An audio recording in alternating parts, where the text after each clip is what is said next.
नमस्कार, मैं हूं पराग और इस वक्त की सबसे बड़ी खबर आ रही है दोस्तों। सबसे बड़ी खबर महाराष्ट्र को लेकर के सबसे बड़ी खबर आ रही है। आपको बता दें, इंडिया गठबंधन में एक ऐसी दरार पड़ चुकी है जिसको आगे ले जाना शायद इंडिया गठबंधन के नेताओं को भारी पड़ जाएगा। दोस्तों, मैं बिल्कुल सच बता रहा हूं और इस दरार की वजह से एक नई गठबंधन का जो है निर्माण होने वाला है। 2027 का जब यूपी में चुनाव होगा तब एक नए गठबंधन का निर्माण होगा।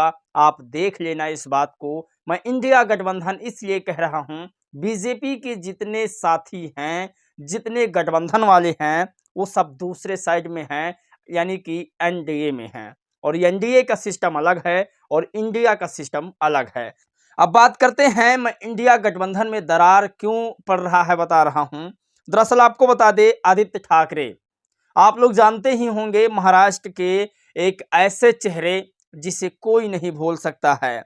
और यूपी के अखिलेश यादव, आज आदित्य ठाकरे ने कह दिया है कि यूपी के समाजवादी नेता अखिलेश यादव कभी कभी ऐसा काम करते हैं कि मुझे लगता है कि ये बीजेपी के बी टीम की तरह काम करते हैं। आप कल्पना नहीं कर सकते। उन्होंने कहा कि महाराष्ट्र में अखिलेश यादव व समाजवादी पार्टी ऐसा कभी कभी काम करती है कि मुझे लगता है कि ये बीजेपी के बी टीम की तरह बर्ताव करते हैं, काम करते हैं। और रहा सवाल यूपी में, तो यूपी में इनका जो यादव वाला वोट है वो खुद बीजेपी को ट्रांसफ़र हो रहा है। और इस पर मैं ज़्यादा क्या ही बोलूं। सोचिए, अखिलेश यादव को आदित्य ठाकरे ने साफ साफ कह दिया कि आप बीजेपी के साथ मिलकर चुनाव लड़ रहे हैं, यानी जहां जहां आपके वोट बैंक ज़्यादा हैं वहां आप लड़ रहे हैं, और जिस क्षेत्र में आपके वोट नहीं हैं उस वोट को आप बीजेपी को दिलवाने का काम कर रहे हैं। अब सबसे बड़ा सवाल आ जाता है कि आखिर अखिलेश यादव जी बीजेपी के बी टीम हैं, वहीं राहुल गांधी जी इंडिया गठबंधन के हिस्सा हैं या नहीं हैं। चूंकि कल रामगोपाल यादव ने साफ साफ कह दिया है कि जो राहुल गांधी हैं वो इंडिया गठबंधन के कोई हिस्सेदारी नहीं है उनकी, ना ही वो इंडिया गठबंधन के हिस्सेदार हैं। मैं ऐसा क्यों कह रहा हूं, पहले आप लोगों को मैं एक वीडियो दिखाता हूं। राहुल गांधी तो अब भी इंडिया गठबंधन के नेता नहीं, राजनीति में कोई साधु संत तो बन के आते नहीं। तो आप लोगों ने यह वीडियो देखा किस तरह से रामगोपाल यादव अखिलेश यादव के चाचा हैं और ये कह रहे हैं कि अखिलेश यादव ने ही राहुल गांधी को शामिल किया है इंडिया गठबंधन में।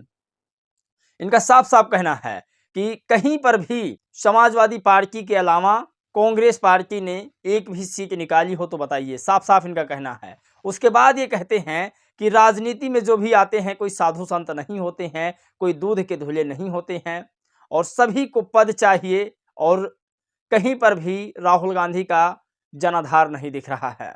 सोचिए, मैं ऐसा आप लोगों को क्यों कह रहा हूं, पहले आपको मैं एक लॉजिक समझाता हूं। दरअसल प्रियंका गांधी जी जो हैं वो यूपी में चुनाव लड़ेंगी 2027 में। आप पूरी कहानी को समझिए।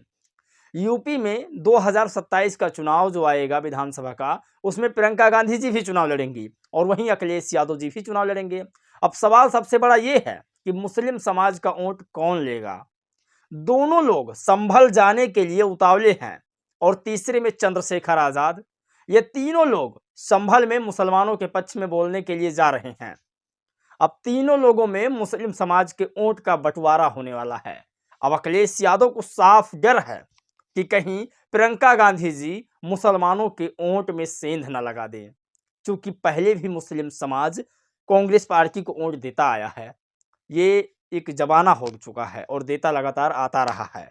अखिलेश यादव जी ने और उनके पिताजी ने चाल चल के मुसलमानों का यूपी में तमाम वोट लिया, और उसी प्रगति पर अखिलेश यादव जी चल रहे हैं। लेकिन जब कांग्रेस पार्टी यूपी में विधानसभा का चुनाव पूर्णतः लड़ने लगेगी तो क्या आपको उम्मीद है कि वोट लोग अखिलेश यादव को देंगे? इसी बात को लेकर के रामगोपाल यादव ने अभी से ही कट्टी कर लिया है। गांव में बचपन में यही होता है ना, फ्रेंड में कट्टी। तो सिस्टम यही बना है कि अब मुझे लगता है एक नए गठबंधन का निर्माण होगा 2027 में। क्योंकि जो बहुजन समाज पार्टी के जो वोटर्स हैं और जो समाजवादी पार्टी के वोटर्स हैं वो बहुत सचेत वोटर्स हैं, वो कहीं इधर उधर भटकने का काम नहीं करते हैं। अब ये लोग मुसलमानों के ऊपर सेंध लगाना चाहते हैं और वहीं ब्राह्मण समाज के वोटों पर। अब प्रियंका गांधी जी, चंद्रशेखर और वहीं अखिलेश यादव, ये तीनों नेता संभल जाने के लिए उतावलू हो रहे हैं। इस पर आज एक भाई ने अच्छे से ट्वीट लिख दिया कि ये तीनों नेता सिर्फ क्या मुसलमानों के वोट से जीत जाएंगे, इन्हें बांग्लादेश के दलित हिंदुओं पर क्यों नहीं बोलना आता है। ये लोग बांग्लादेश के संयुक्त दलितों समाजों की बात क्यों नहीं करते, ब्राह्मण समाजों की बात क्यों नहीं करते हैं। तो इसमें बड़ी खबर इन्होंने लिख दी। और सोचिए कि विपक्ष में खुलमुल हो रहा है और ये बहुत जल्द गठबंधन टूटने वाला है, बहुत जल्द। इस गठबंधन की वजह से दलित समाज भी भ्रमित हो गया था, दलित समाज अपना वोट इधर उधर कर रहा था। गौरवपाल पत्रकार लिखते हैं कि कांग्रेस क्या संयुक्त राष्ट्र भी बांग्लादेश में हो रहे हिंसा पर चुप है, जबकि मायावती बांग्लादेश के दलित को भारत में वापस लाने की बात कर रही हैं। इससे साफ पता चलता है बहन जी के लिए शोषितों और वंचितों का हित वोट बैंक की राजनीति से कई ज्यादा आगे है। तो आप कल्पना नहीं कर सकते, मायावती जी के अलावा अभी तक कोई भी नहीं बोला है कि बांग्लादेश में दलित हिंदुओं पर अत्याचार हो रहा है और उनको भारत लाया जाए, भारत में उनको नागरिकता दी जाए। मायावती जी ने आज बिना वोट की राजनीति किए हुए, बिना नफा नुकसान देखे हुए सरकार से बड़ी मांग की है। ये आपको छोटी बात लग रही होगी कि कोई भी कह सकता है मैं बांग्लादेशी हिंदुओं का हितैषी हूं। साथ ही एक राजनीतिक पावर और एक पॉलिटिशियन के लिए ये सब बोलना आम बात नहीं है। ये व्यक्ति वही बोल सकता है जिसको ना अपने वोट की परवाह हो और ना ही जीतने हारने की परवाह हो, सिर्फ उसके अंदर अपने समाज की ललक हो। और इतिहास गवाह है, जो अपने परिवार की रक्षा, जो अपने समाज की रक्षा नहीं कर पाएगा, वो किसी और की रक्षा क्यों करेगा, कैसे कर पाएगा। मायावती जी सबसे पहले और सर्वप्रथम अपने समाज की भागीदारी देती हैं। इससे साफ लोगों को पता चलता है जो अपने समाज की रक्षा कर सकता है वो मेरी भी रक्षा कर सकेगा। खैर, राजनीति में चलता रहता है। आप समझिए कि जो आदित्य ठाकरे हैं उन्होंने क्या कहा आपको बताते हैं। ये पत्रकार लिखते हैं कि आदित्य ठाकरे ने तोते उड़ा दिए आज। आदित्य ठाकरे ने आज महाराष्ट्र समाजवादी पार्टी की मौज की है। आदित्य ठाकरे ने कहा, मैं मुंबई की समाजवादी पार्टी पर ज्यादा बयान नहीं देना चाहता हूं। वो कभी कभी बीजेपी की बी टीम की तरह बर्ताव करते हैं। अखिलेश यादव अपनी लड़ाई लड़ रहे हैं, लेकिन प्रदेश में उनके कुछ नेता बीजेपी की मदद करते हैं। इस चुनाव में भी उन्होंने कैसे किसकी मदद की यह सब सभी को पता है। मैं इस विषय पर ज़्यादा बात नहीं करना चाहता हूं। अब इस बयान के बाद इंडिया गठबंधन लेवल का क्या असर होगा ये देखना दिलचस्प होगा। तो सोचिए, जिस नेताओं की आपस में बैठ नहीं रही है वो दूसरों को रक्षा देने की बात कर रहे हैं, दलितों की सुरक्षा देने की बात कर रहे हैं। खैर, मायावती जी की बात मैं करूंगा, लेकिन उससे पहले बता दें रामगोपाल यादव ने राहुल गांधी पर क्या बयान किया है, इसे भी आप लोग सुनिए जरा। कि सपा के राष्ट्रीय महासचिव रामगोपाल यादव ने कांग्रेस पर हमला बोला। रामगोपाल यादव ने कहा है कि राहुल गांधी उनके नेता नहीं हैं। राहुल गांधी इंडिया गठबंधन के भी नेता नहीं हैं। कांग्रेस ने लोकसभा व विधानसभा चुनाव में अच्छा प्रदर्शन नहीं किया है। हिमाचल व कर्नाटक में कांग्रेस की सरकार थी, इसके बावजूद इधर लोकसभा की आधी सीटें हार गए। मध्य प्रदेश व छत्तीसगढ़ में कांग्रेस लोकसभा की एक भी सीटें नहीं जीत सकी हैं।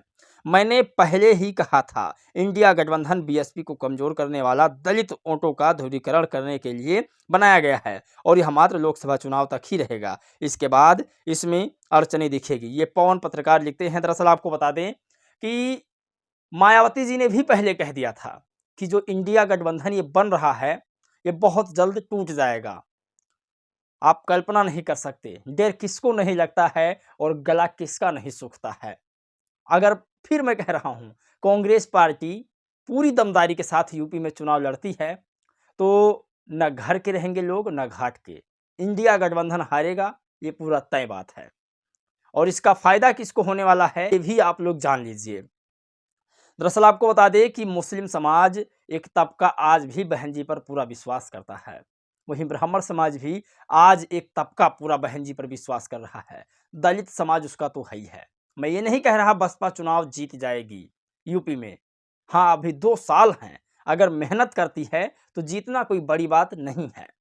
लेकिन जिस तरह से जो बसपा काम कर रही है उसके हिसाब से तो लग रहा है कि 2027 क्या 2032 भी वो नहीं जीत सकती है। आप कल्पना नहीं कर सकते। मैं फिर कह रहा हूँ कि इस बार की राजनीति में अखिलेश यादव जी का नुकसान पूरी तरह होने वाला है। ये बात पूरी तरह सच है।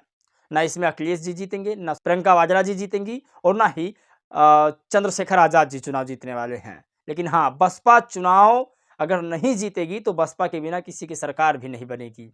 ये मायावती जी के कामों की वजह से लग रहा है। जो ट्वीट अब आ रहे हैं और जो सुनने में आ रहा है, तो ये तमाम बड़ी खबर आज की थी जो लगातार वायरल हो रही थी। और अब दलित समाज बिल्कुल गुमराह ना हो, बहुजन समाज बिल्कुल गुमराह ना हो। आप अच्छी तरीक़ा से सोच लीजिएगा कि भारत में कई पार्टियां हैं और कौन संविधान को बेहतर बचा सकती है। मतलब संविधान को बचाने की कोई बात नहीं है, संविधान को कोई ख़त्म नहीं कर सकता, बस संविधान को पूर्णतः लागू कौन कर सकता है, सोचना इस बात से है। इस वीडियो में दोस्तों बस इतना ही। जय भीम, नमो बुद्धाय।